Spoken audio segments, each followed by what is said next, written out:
오늘 우리가 같이 함께 보실 말씀은 히브리서 1장 1절부터 3절까지 말씀입니다.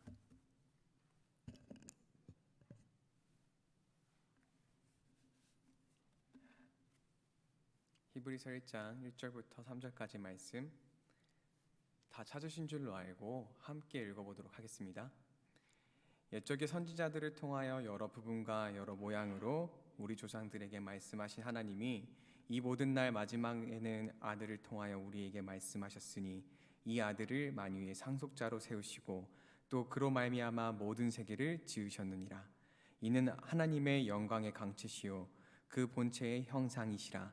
그의 능력의 말씀으로 만물을 붙드시며 죄를 정결하게 하는 일을 하시고 높은 곳에 계신 지극히 크신 이의 우편에 앉으셨느니라. 아멘.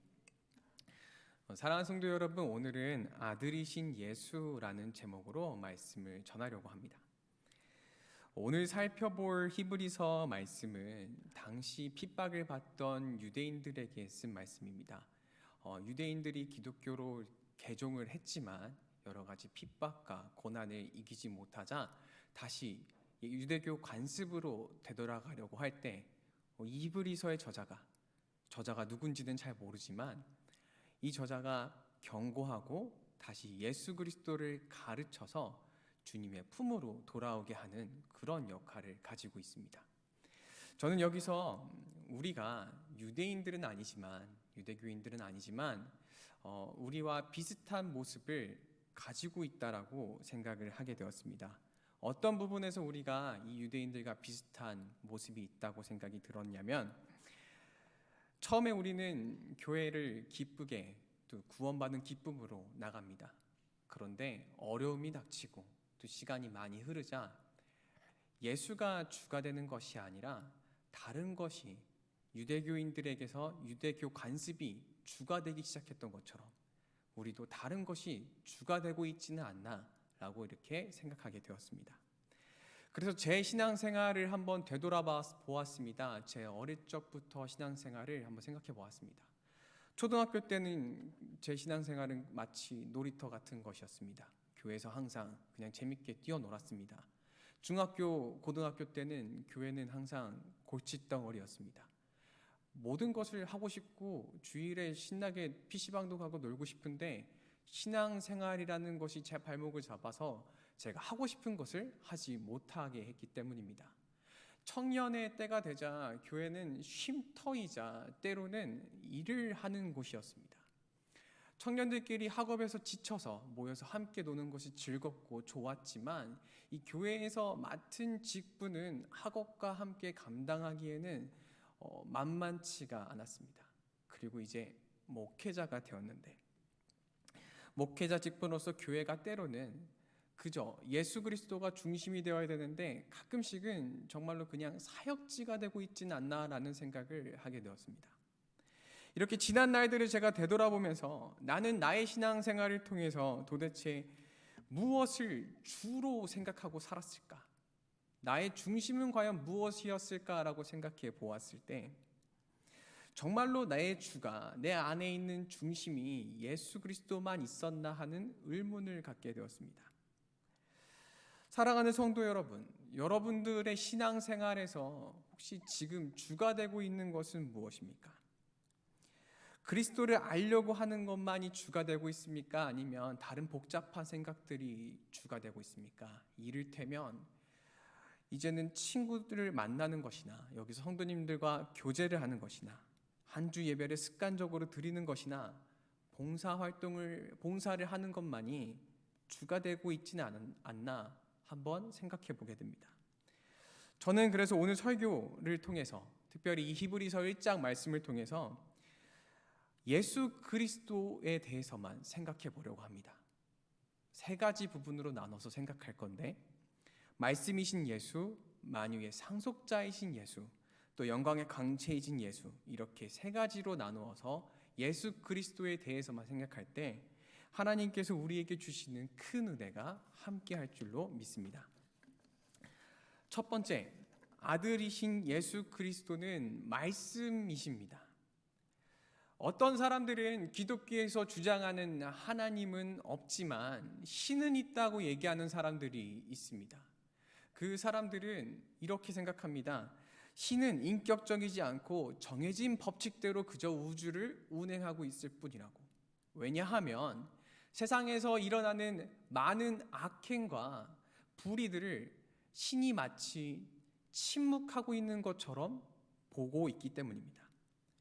실제로 믿는 사람들 중에서도 사업의 힘듦과 가족의 아픔을 위해서 기도하지만 응답을 받지 못하는 사람들이 많이 있습니다. 그럴 때면 하나님께 원망하기도 하고 교회를 떠나가는 사람들조차 있습니다. 저도 어렸을 적에 이 하나님의 침묵을 정말 뼈저리게 경험한 적이 있습니다. 제가 어렸을 적에 할머니가 교통사고를 당하셔서 이제 다리 한쪽을 절단해야 하나 말아야 하나 이 기로에 서 계신 적이 있었습니다. 그래서 이 전화를 어머니께서 받으시고 저에게 동구야 우리 같이 가서 기도하자, 기도해야겠다 해서 금요 철야 예배에 참석했던 것으로 제가 기억이 납니다. 저녁 예배에 참석을 했어요. 참석을 해서 정말 펑펑 울면서 기도했습니다. 금요 철야 예배 말씀은 하나도 기억이 나지 않았습니다. 무슨 찬양을 했는지 기억이 하나도 나지 않았습니다. 초등학교 4, 5, 6학년 되었던 제가 뭘 알겠습니까? 그저 주일학교 때 이런 말씀이 들었던 것이 기억나서 이 말씀만 붙잡고 기도했던 것이 생각이 납니다. 그 말씀은 누가복음 11장 말씀입니다. 잠깐 누가복음 11장 말씀을 같이 한번 찾아보도록 하겠습니다. 누가복음 11장 11절부터 12절 말씀입니다.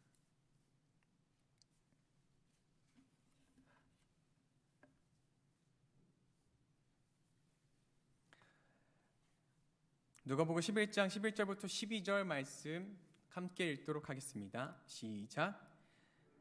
아버지 된 자로서 누가 아들이 생선을 달라 하는데 생선 대신에 뱀을 주며 알을 달라 하는데 전갈을 주겠느냐.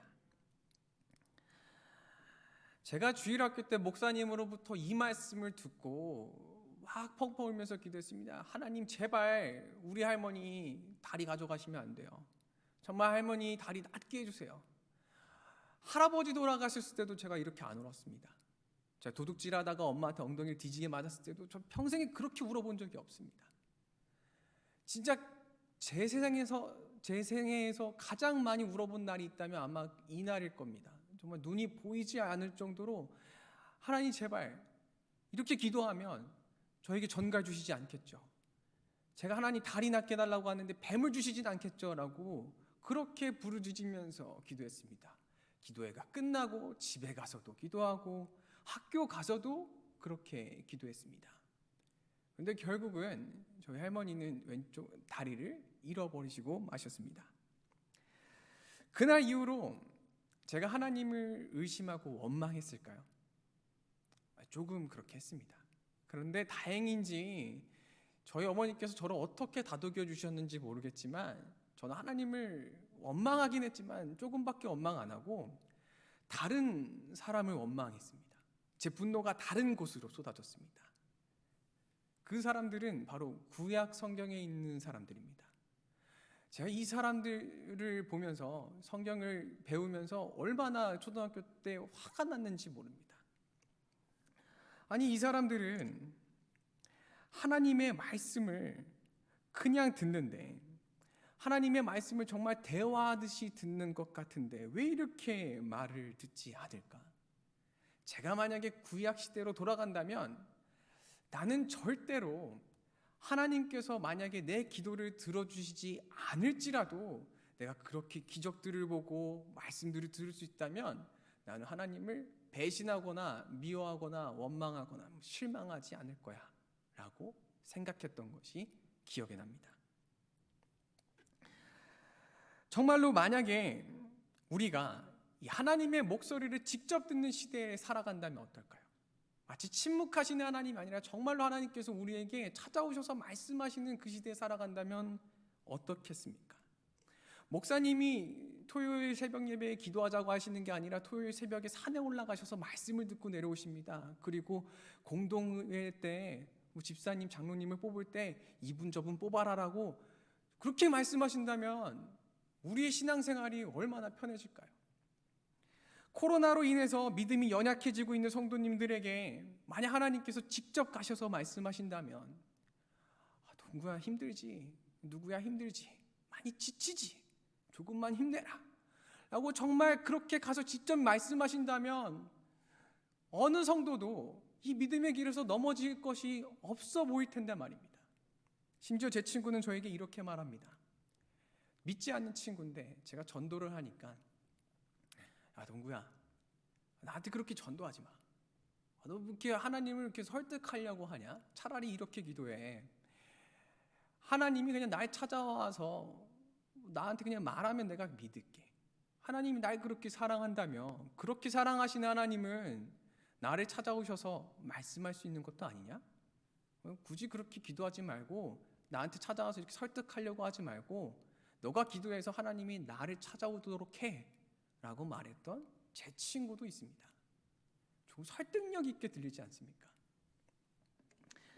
하나님께서 직접 찾아오셔서 말씀하신다면 여러 가지 우리 성도님들이 겪고 있는 신앙생활의 문제들은 전부 다 편하게 해결이 될 텐데 왜 하나님은 침묵하고 있는 것만 같을까요? 저는 그 이유가 성경에 있다고 생각합니다. 제가 그렇게 시샘하고 질투했고 미워했던 구약시대의 사람들을 보면 더 이상 구약시대처럼 하나님께서 직접 말씀하시지 않는 이유가 있는 것 같습니다.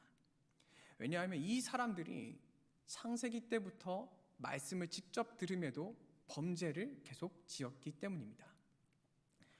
아담과 하와는 하나님으로부터 직접 선악과를 먹지 말라는 말씀을 들었지만 먹었습니다. 가인은 동생을 죽이지 말라는 말씀을 직접 들었지만 동생을 죽이고 말았습니다. 아브라함에게서 나온 이스라엘 백성들을 하나님으로부터 기적을 보고 말씀을 체험하기도 했지만 그들은 40년 동안 광야에서 헤매고 말았습니다. 왜냐하면 범죄했기 때문입니다. 사사기 시대에서 가장 많이 나오는 말씀은 이 이스라엘 백성들이 또 여호와께 범죄했다라는 말씀입니다. 사무엘 시대가 되어서 제사장들은 하나님 앞에서 대놓고 범죄하는 모습을 보여주고 하나님께서 직접 택하신 이 사울 왕은 하나님의 말씀을 최초로 어긴 왕이라는 타이틀을 거머쥐게 되었습니다. 다윗 왕이라는 모험적인 왕이 나왔긴 했지만 그럼에도 불구하고 그 이후로 나오는 모든 왕들은 하나님의 말씀을 직접적이던 간접적이던 어떻게도 들었음에도 불구하고 죄를 계속해서 거듭하고 우상 숭배를 했습니다. 성경에 나오는 모든 사건들 속의 인물들은 하나님의 말씀을 들었음에도 불구하고 죄로 인해서 그 관계가 무너지는 모습을 여과 없이 보여줍니다. 그렇다면 제가 어린 시절에 했던 질문을 다시 한번 해봐야 될 것 같습니다. 우리가 정말로 구약시대처럼 하나님의 음성을 듣고 산다면 어려운 사업과 환경에도 불구하고 그 음성만 들을 수 있으면 나는 죄를 짓지 않고 믿음을 지키면서 살아갈 수 있을까요? 저는 그럴 수 없다라고 생각합니다. 왜냐하면 그 이스라엘이 가졌던 죄성과 내가 가지고 있는 죄성이 하나도 다를 것이 없기 때문입니다. 그렇다면 하나님께서 마치 침묵하시듯 구약시대처럼 우리에게 말씀하시지 않는 이유가 우리가 계속 이 죄성 때문에 실패하기 때문일까요? 아닙니다. 하나님은 침묵하고 계시지 않습니다. 하나님께서는 아담과 하와 때부터 계속해서 말씀하고 계십니다. 하나님께서는 아담과 하와가 죄를 범했을 때 여자의 후손으로부터 뱀의 머리를 짓밟는 자가 나올 거라고 말씀하셨습니다. 아브라함에게는 내 씨로 인해서 천하 만민이 복을 받게 될 것이라고 말씀하셨고 또 다윗의 자손이 공의로서 정의로서 세상을 통치하게 되리라고 말씀하셨습니다. 또 이사야 말씀을 통해서 하나님은 한 누구를 보내시는데 그가 우리의 죄악과 허물 때문에 채찍질에 맞게 되신다라고 말씀하셨습니다. 즉 하나님은 하나님께서 택한 이 백성이 그들이 가지고 있던 죄성으로 인해서 끊임없이 말씀을 직접적으로 들을 수 있음에도 불구하고 실패하지만 더 이상 실패가 없는 영원한 승리를 그들에게 주기 위해서 아들을 보내셨습니다. 그가 바로 예수 그리스도입니다. 하나님의 구약 성경의 모든 날들을 통하여 그 마지막에는 결국 아들이신 예수 그리스도를 통해서 말씀했다고 오늘 히브리서 말씀은 분명하게 하고 있습니다. 구약 성경을 읽어보신 성도님들이라면 구약 사람들이 죄를 지을 때마다 하나님께서 어떠한 호소력으로 이 백성들에게 말씀해 오셨는지 아실 겁니다. 때로는 분노하시고, 때로는 질투하시고, 때로는 정말 울분에 가득 찬 목소리로 이 백성들에게 말씀해 오셨습니다. 그러나 이제는 아들을 통해서 우리에게 호소하십니다. 사랑하는 아들이 이 땅에 보내시고 십자가에 못 박으시고 피 흘리게 하시는 것을 통해서 말씀하십니다. 제가 아직 아이는 없지만 결혼을 하고 나니 조금 알 것 같습니다. 누군가를 위해서, 특별히 죄인들을 위해서 자기 자식을 죽인다는 것은 호소라는 단어로는 설명이 안 되는 사랑이라는 것을 말입니다. 그러나 이 큰 사랑에도 불구하고 우리는 살아가면서 하나님이 말씀하시지 않는다라고 생각하기 때문에, 하나님이 내 기도에 침묵하신다라고 생각하기 때문에 다가오는 시련들 앞에서 무너질 때가 있습니다. 그래서 그럴 때면은 예수가 아니라 다른 것으로 내 안을 채우려고 합니다. 그것이 누군가에게는 모임이고 교제고 유명한 목사님의 기도이며 특별한 영적 체험이기도 한 것 같습니다. 그러나 이것들로 우리의 중심을 채워서는 안 됩니다. 그렇게 하셔서는 안 됩니다. 왜냐하면 하나님이 아들이신 예수 그리스도를 통해서 계속 말씀하시기 때문입니다. 아들을 통해서 분명히 말씀함에도 불구하고 다른 것들에 귀를 기울이셔서는 안 됩니다. 그렇다면 아들이 어떻게 말씀하실까요? 누가복음 11장 13절 말씀을 함께 읽어보도록 하겠습니다. 시작. 너희가 악할지라도 좋은 것을 자식에게 줄 알거든 하물며 너희 하늘아버지께서 구하는 자에게 성령을 주시지 않겠느냐. 죄송합니다. 제가 찾을 시간도 주지 않고 막 읽었죠? 죄송해요. 아들을 통해서 이제 하나님은 성령을 보내시고 그 성령이 우리 안에 있게 하사 말씀하고 죄악으로부터 멀어지게 하십니다. 그러므로 사랑하는 성도 여러분, 이미 우리에게 말씀하신 아들이신 예수 그리스도만을 바라보시기를 바랍니다. 오직 그 이름만 바라보시며 예수 안에서 거하시며 코로나 시대의 이 힘든 시간을 이겨내 나가시는 주님의 귀한 종 되시기를 축복합니다. 두 번째는 아들이신 예수 그리스도는 만유의 상속자이십니다. 이 두 번째를 시작하기 전에 또 말씀 찾아보겠습니다. 골로새서 1장 16절 말씀입니다.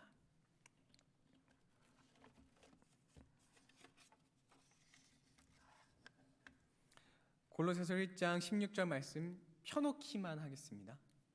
네.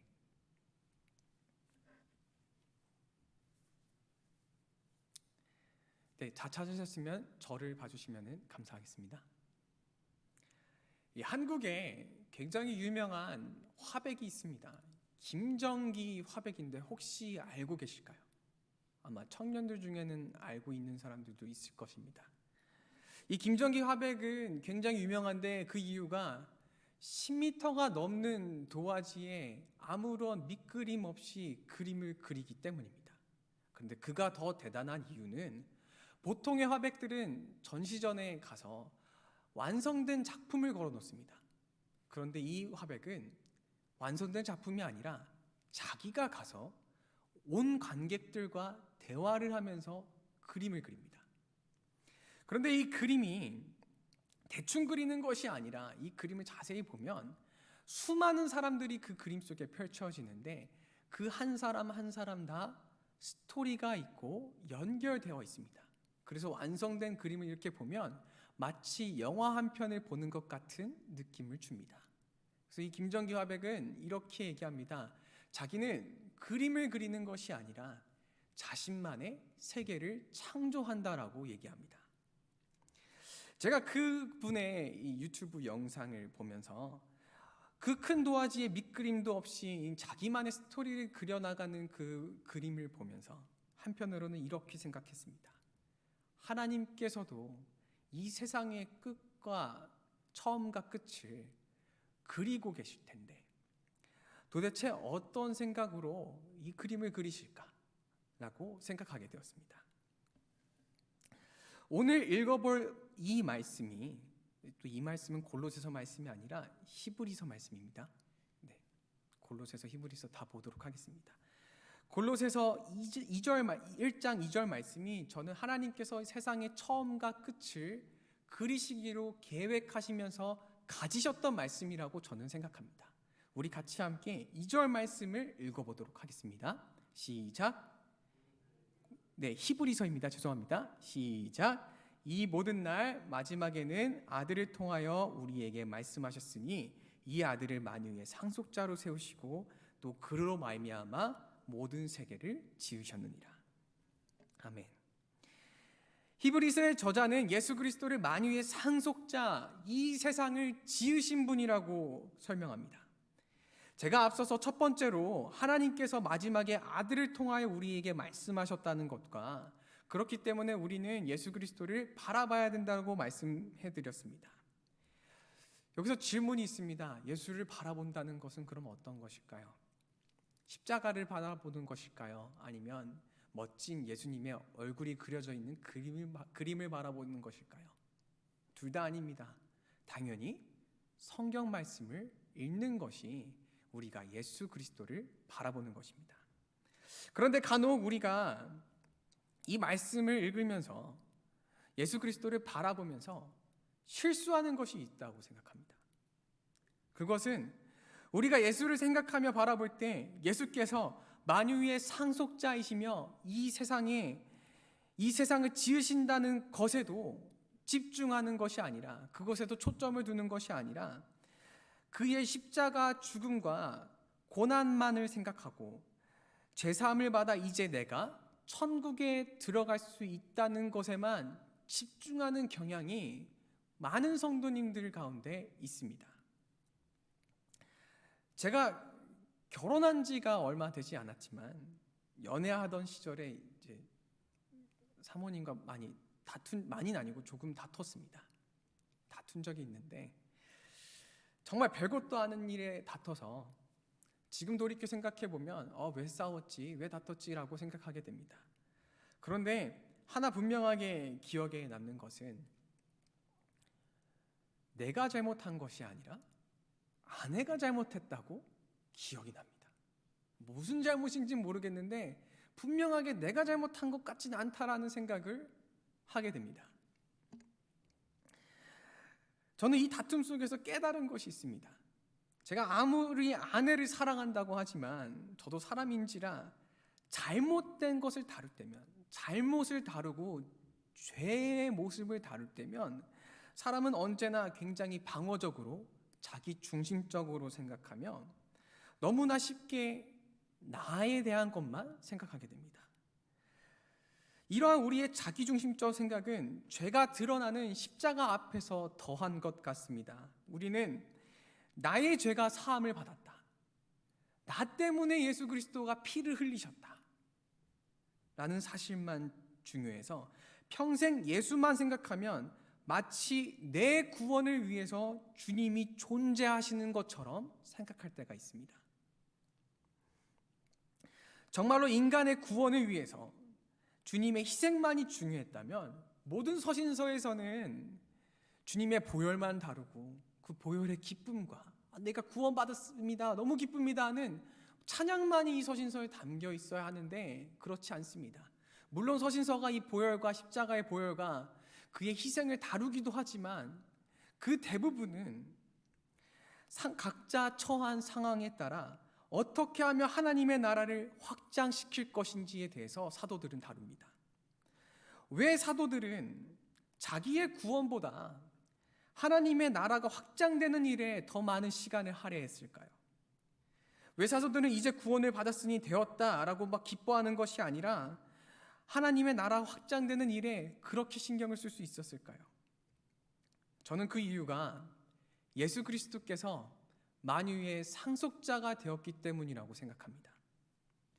이것을 다른 성경에서는 이렇게 말씀합니다. 오늘 찾아본 골로새서 1장 16절 말씀을 함께 읽어보도록 하겠습니다. 골로새서 1장 16절 말씀입니다. 시작. 만물이 그에게서 창조되되 하늘과 땅에서 보이는 것들과 보이지 않는 것들과 혹은 왕권들이나 주권들이나 통치자들이나 권세들이나 만물이 다 그로 말미암아 그를 위하여 창조되었고. 이 말씀 속에서 만물이 다 누구를 위하여 누구에게서 나왔다고 합니까? 예수에게서 나왔다고 합니다. 심지어 왕권, 주권, 통치나 권세 모든 것들이 예수를 말미암고 예수를 위하여 창조되었다고 말씀합니다. 하나님은 처음부터 모든 것이 예수에서 시작하고 예수에서 끝난다라고 말씀하고 있는 것입니다. 그것이 하나님께서 이 세상을 창조하시면서 가지셨던 뜻이었습니다. 그렇다면 모든 것이 예수에서 시작하고 예수로 끝나는 그 하나님의 크신 계획 안에서 볼 때 우리의 구원의 목적은 무엇입니까? 내가 천국에 가는 것이 중요한 것입니까? 아닙니다. 우리 구원의 목적은 우리 안에 있는 내가 죽고 내 안에서 예수가 살아가도록 하는 것입니다. 예수만 주인이 되는 것입니다. 골로새서 말씀은 심지어 모든 것들, 세상, 정치, 나라, 권력, 권세도 다 예수를 드러내기 위한 도구에 지나지 않는다라고 말씀하고 있습니다. 또 에베소서 1장 22절부터 23절은 이렇게 말씀합니다. 만물을 그의 발 아래에 복종하게 하시고 그를 만물 위에 교회의 머리로 삼으셨느니라. 교회는 그의 몸이니 만물 안에서 만물을 충만하게 하시는 이에 충만함이라. 이 말씀은 우리에게 나의 구원만 생각하며 살아가는 것은 불가능하다고 말씀합니다. 우리는 그의 몸입니다. 각 지체는 스스로를 주장할 수 없습니다. 제 팔이 나는 강민구야, 제 다리가 나는 강영구야, 나는 강동구가 아니야 라고 말할 수가 없는 것입니다. 오직 예수의 이름만이 드러나기 위하여 우리 교회는 존재하는 것이고 그 때문에 우리는 예배를 드리고 모이는 것입니다. 온 세상은 아들이신 예수의 말씀을 통해 이루어지고 결국에는 아들의 뜻과 그 목적과 의도대로 될 것입니다. 그렇기에 이 구원의 역사에서 주인공은 내가 아닙니다. 내가 구원을 받는 것이 중요한 것이 아닙니다. 우리는 나를 위한 예수가 아니라 만유의 상속자 되시며 세상을 창조하시는 주님을 바라봐야 됩니다.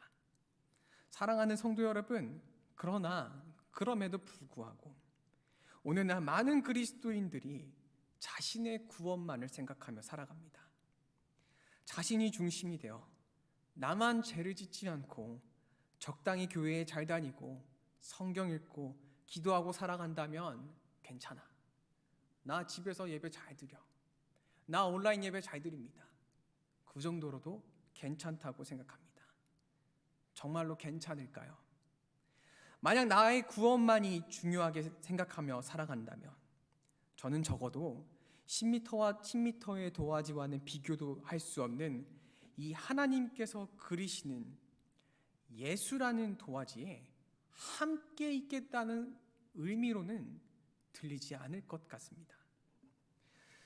요즘 뉴스를 보면 세상이 더욱 악해져 간다라고 생각이 듭니다. 코로나 문제, 러시아와 우크라이나의 긴장, 그리고 미국과 중국의 패권 다툼, 그리고 여러 가지 환경 문제를 뉴스로 접하면서 정말 예전과는 다르게 세상이 정말 혼란스러워지고 있구나라는 생각을 지울 수가 없습니다.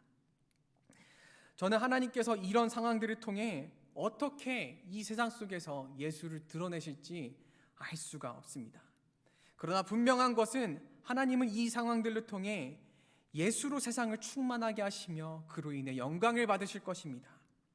그때, 이 혼란스러운 이때에 하나님께서 예수로 이 혼란스러운 세상을 예수의 이름으로 드러나게 하실 이때에 여기 앉아 계신 성도님들이 쓰임 받으시기를 간절하게 소망합니다. 세상과 직장에서, 가정 속에서 예수의 이름으로 가득 채우려고 하는 하나님의 계획이 있는 모든 곳 속에서 여기 앉아 계신 성도님들이, 우리 교회가, 우리나라가 쓰임 받기를 간절하게 소망합니다. 저는 꿈이 있습니다. 죄성 가득하고 능력도 부족하고 정말 죄인 중에 죄인이지만 하나님께서 그리실 그 예수라는 도화지 속에 내 얼굴도 저기 어디에 있어서 나중에 주님을 만났을 때에 예수라는 도화지의 한 부분이 되었다는 사실로 기뻐하는 것입니다. 사랑하는 성도 여러분, 이번 한 주도 힘드실 것입니다. 끊임없이 올라오는 자아와 싸우셔야 하기 때문입니다. 계속해서 나를 드러내려고 하는 모습과 싸우셔야 하기 때문에 힘드실 것입니다. 그러나 우리가 예수의 모습을 드러내려고 살아갈 때 성령께서 새 힘을 불어넣어 주실 것이라고 저는 믿습니다. 그러므로 우리 함께 만유의 상속자이신 모든 세상을 지으시는 예수의 이름 앞에 무릎 꿇고 오직 예수의 이름만 높이며 그의 나라를 확장해 나가시는 성도님들 되시길 주님의 이름으로 축복합니다. 마지막 세 번째는 아들이신 예수 그리스도는 하나님의 영광의 광채이십니다. 성도 여러분들은 자연을 보시면서 어떤 생각을 하십니까? 저는 특별히 자연 중에서도 하늘을 굉장히 좋아합니다. 제 기억에 남는 하늘이 몇 하늘이 있습니다. 몽골에서 보았던 하늘, 그리고 필리핀 선교 중에 보았던 하늘, 그리고 퇴근할 때 보았던 가을 노을이었습니다. 퇴근한다고 기뻤던 것이 아닙니다. 저희 교회 계단에서 보면은 딱 그 6시, 5시 때 정말 하늘이 너무 이쁩니다. 저는 이런 또 하늘뿐만이 아니라 집안의 수조에 담겨있는 물고기와 또 들에 펴있는 꽃들과 어제 눈이 많이 내렸는데 눈 때문에 쌓인 마른 가지 위에 쌓인 그 눈꽃들을 볼 때면 하나님께서 정말 우리에게 아름다운 것들을 보여주시기를 원한다 하는 생각이 듭니다. 왜냐하면 세상의 어떤 동물도 아름다움을, 이 자연의 아름다움을 보고 느끼지 못합니다. 오직 인간만이 이 아름다움을 느낄 수 있는 까닭은 저는 하나님이 자연을 통해 자기 자신을 드러내신다라고 생각하고 있습니다. 우리가 자연을 통해서 하나님을 볼 때 누구는 눈물을 흘리고 감동하며 탄성을 지르는데, 만약에 하나님께서 직접 이 땅에 내려오신다면은 어떨까요? 아름다울까요? 아니, 아름다운 단어로도 표현할 수가 없을까요? 그런데 실제로 하나님께서 이 땅에 내려오신 적이 있습니다. 출애굽 때 시내산에 강림하신 그 사건입니다. 그 강림하신 모습이 어찌나 강렬했던지 하나님께서는 이 백성들이 가까이 나오지 못하게 하십니다. 왜냐하면 죄 때문에 죽을까 염려하셨기 때문입니다.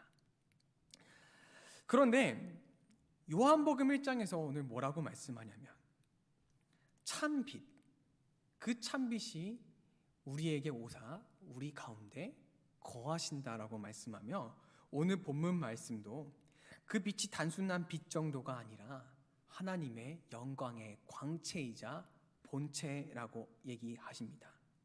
그 빛을 반사하는 정도도 아닙니다. 잠깐 하나님으로부터 그 영광의 관체를 몇 퍼센트 정도 빌려오는 수준이 아닙니다. 완전한 하나님께서 이 땅 가운데 오셔서 우리 가운데 거한다라고 성경은 말씀하고 있습니다.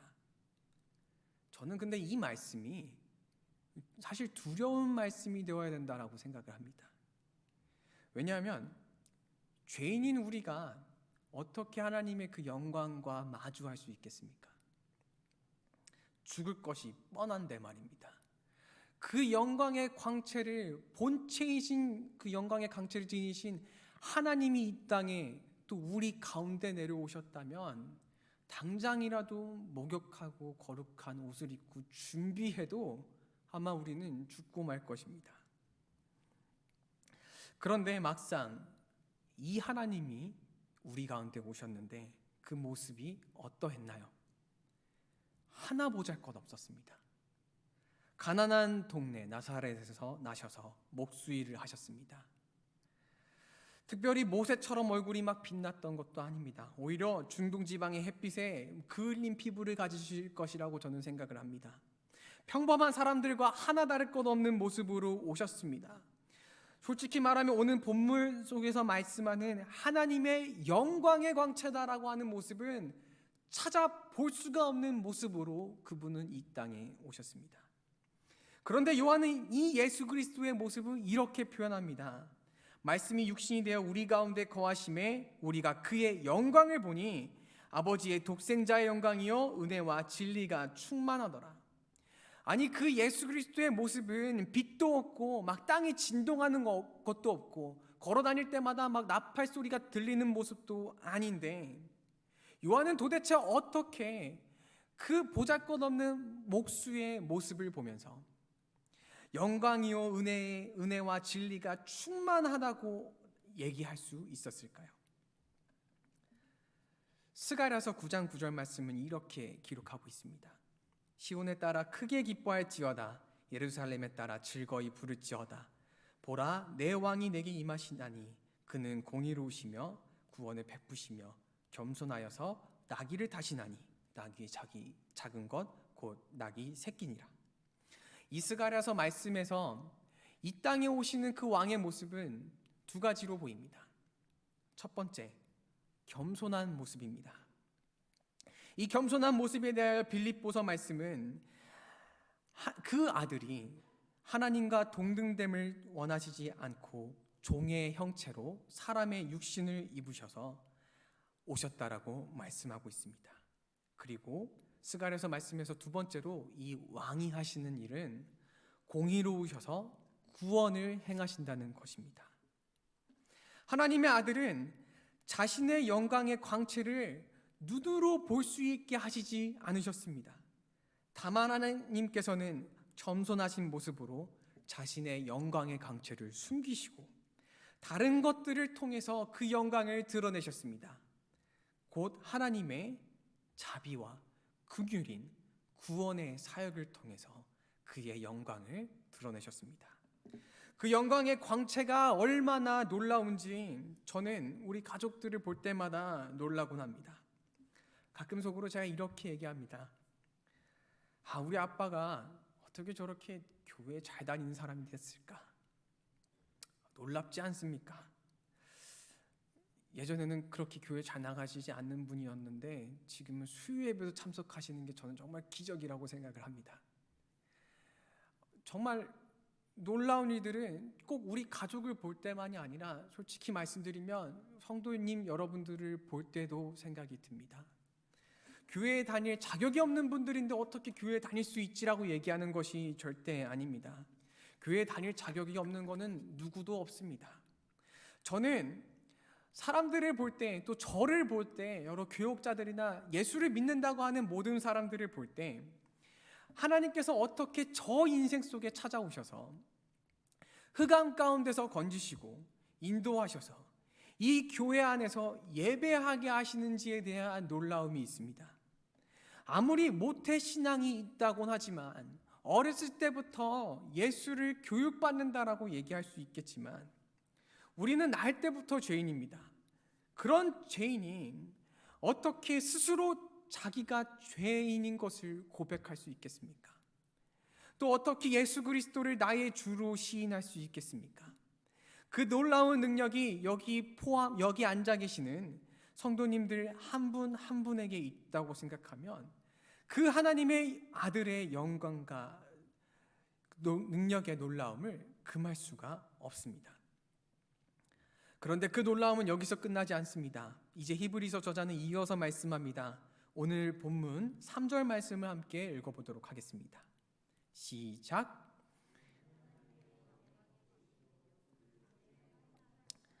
그는 능력의 말씀으로 만물을 붙드시며 죄를 정결하게 하는 일을 하시고 높은 곳에 계신 지극히 크신 이의 우편에 앉으셨느니라. 사랑하는 성도 여러분, 완전한 어둠을 경험해 보신 적이 있으십니까?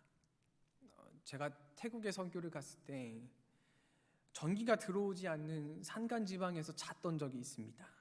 새벽에 일어나서 물을 마시려고 했는데 눈을 떴는데 눈을 감은 줄 알고 눈을 이렇게 만져봤습니다.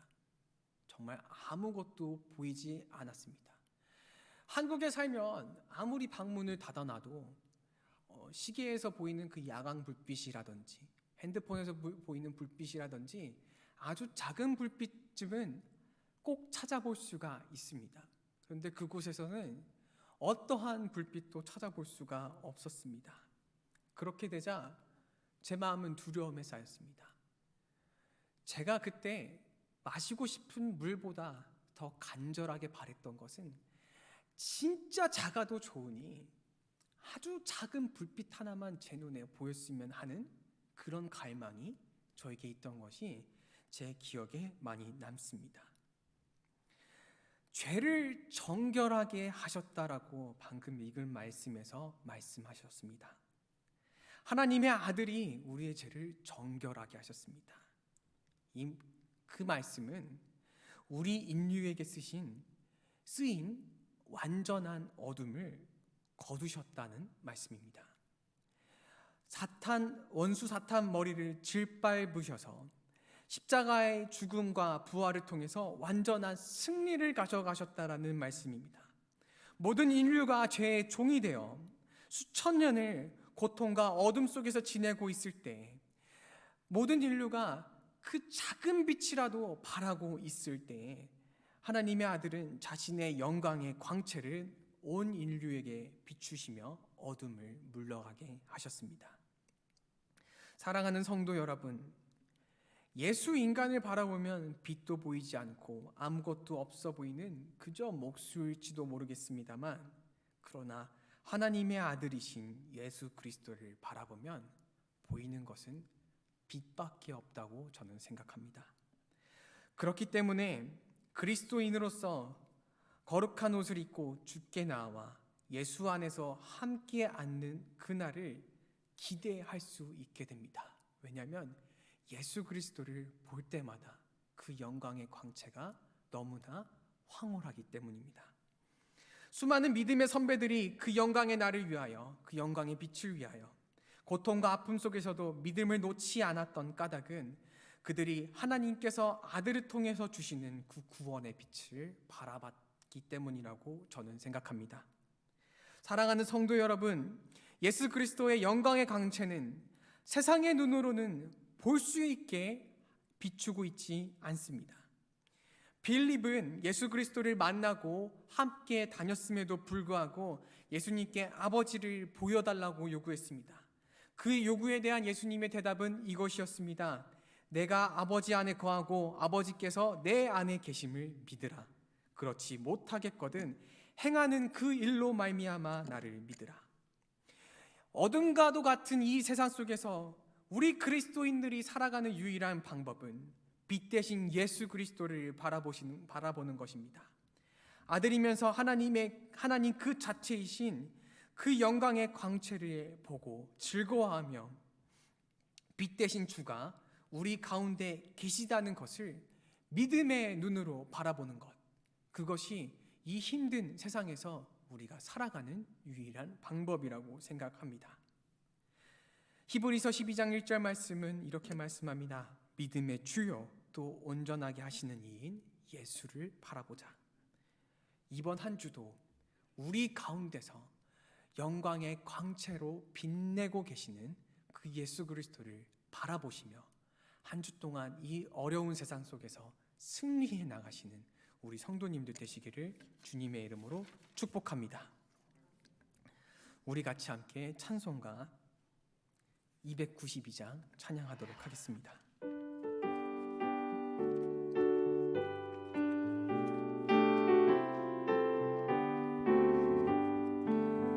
주 없이 살 수 없네 죄인의 구주여 그 귀한 보배 피로 날 구속하소서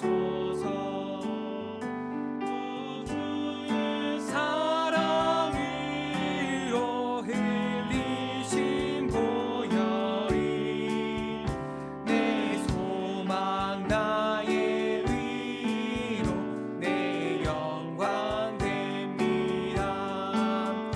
주 없이 살 수 없네 나 혼자 못서리 힘없고 부족하며 지혜도 없도다. 내 주는 나의 생명 또 나의 힘이라. 주님을 의지하여 지혜를 얻으리. 주 없이 살 수 없네 내 주는 아신다. 내 영의 깊은 간구 마음의 소원을 주밖에 나의 마음 이 알아주리요. 내 마음 위로하사 평온케 하시네.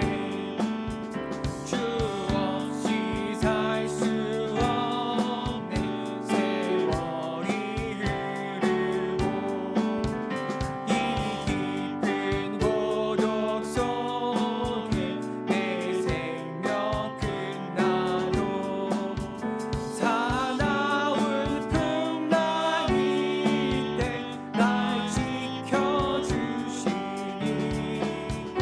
내 곁에 계신 주님 늘 힘이 됩니다. 아멘. 우리 같이 함께 말씀을 붙잡고 기도하도록 하겠습니다. 첫 번째로 우리가 다른 것을 의지하는 것이 아니라 지금도 아들을 통해서 또 보내시는 성령을 통해서 말씀하시는 하나님만 바라보게 하옵소서 기도했으면 좋겠습니다. 두 번째로 내가 주인된 삶이 아니라 만유의 상속자이신 주께서 주인 되시며 이제 나를 부인하고 예수를 드러내는 삶을 살도록 주님께서 도와달라고 같이 기도했으면 좋겠습니다. 세 번째로 어려움이 있을 때 믿음의 눈을 들어 우리의 어둠을 밝히시는 영광의 광채의 주가 우리 가운데에 함께 계시다는 사실을 믿게 해달라고 같이 함께 기도하며 나갔으면 좋겠습니다. 함께 기도하시겠습니다. 살아계신 하나님 아버지, 오늘 히브리서 말씀을 통해서 우리가 주님에 대한 것을 배웠습니다. 살아계신 하나님, 우리가 다른 것을 의지하는 것이 아니라 하나님 누군가 어떤 다른 도움들을 의지하는 것이 아니라 지금도 아들을 통해서 말씀하고 계시는 또 성령을 통해서 우리에게 말씀하고 계시는 그 하나님을 바라보게 하여 주시옵소서. 하나님, 또 우리가 항상 내가 주인된 삶을 살아갈 때가 많이 있습니다. 그러나 이제 내가 주인된 삶이 아니라 만유의 상속자이신 주께서 주인 되시며 이제 나를 부인하고 예수만을 드러내는 삶을 살아가게 하옵소서. 하나님, 또 어려움이 있을 때 믿음의 눈을 들어 우리의 어둠을 밝히시는 영광의 광채이신 주가 정말 우리 가운데 함께 있는다는 사실을 믿으며 의지하며 나아가게 주님께서 우리와 함께 계셔 주옵소서.